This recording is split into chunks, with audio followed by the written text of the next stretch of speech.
So, sa mga kaliso ngayong araw po ay meron tayong pinadala, may pinick up at meron pong dineliver sa atin.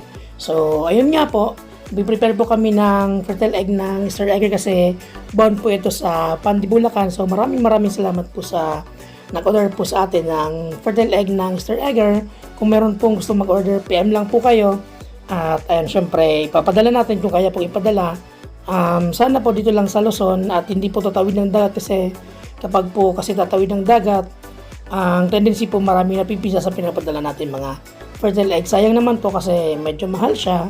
At syempre ang ating mga fertile egg at ang mga breeders po natin ay alagang battlecock. So nandyan po yung egg 1000 para po tuloy-tuloy ang pangingitlog. Then Vitamin Pro powder para po maganda yung kalusugan nila. At syempre Vitamin Pro 357 at meron din po tayong El Toro para po sa ating mga broodcocks.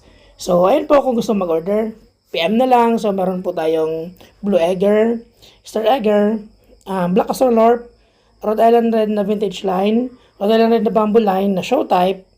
So ayun po. Incoming po natin or sa mga susunod pong buwan is Dominant ZZ na D102 and D109. So sana makapagpa-ship din tayo, makapagpabili tayo ng mga fertile eggs. At syempre huwag po natin kakalimutan mag-heart, mag-follow, mag-share, at mag-subscribe. Thank you for watching!